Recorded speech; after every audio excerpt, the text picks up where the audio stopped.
And some breaking news this afternoon. The Federal Reserve is leaving interest rates unchanged. The decision to keep rates steady comes despite immense pressure from President Trump. So for more on this, I want to bring in ABC News business reporter Alexis Christoforous. And Alexis, analysts were expecting this decision, but what does it tell you about the state of the economy?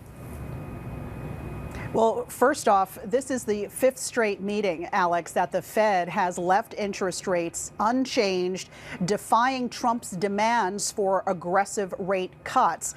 And this morning, we got some more clues about the direction of the economy. We found out that the economy grew at a pace of 3% in the second quarter, bouncing back after shrinking in the first quarter.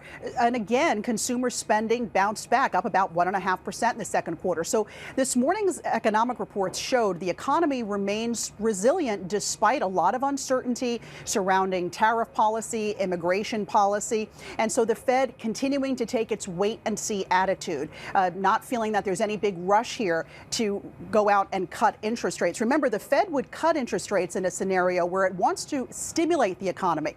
It wants to convince businesses and consumers to go out and spend big. It seems as though the economy is chugging along just nicely without a rate cut.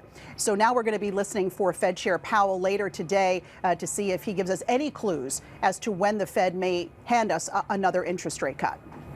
Well, and Alexis, for months now, President Trump has been blasting Fed Chair Jerome Powell, urging him to lower interest rates. But this decision isn't just up to him.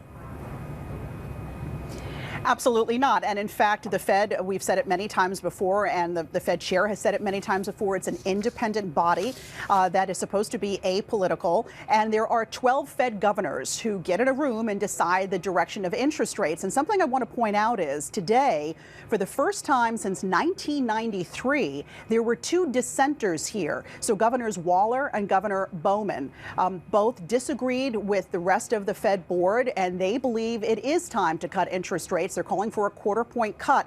So not only is the Fed having this external pressure from President Trump to cut interest rates, but now there seems to be an internal divide within the Federal Reserve for the first time in decades. And I also want to point out those two dissenters, Alex, were appointees by the Trump administration in his second term. All right. Alexis Christoforous, thank you very much.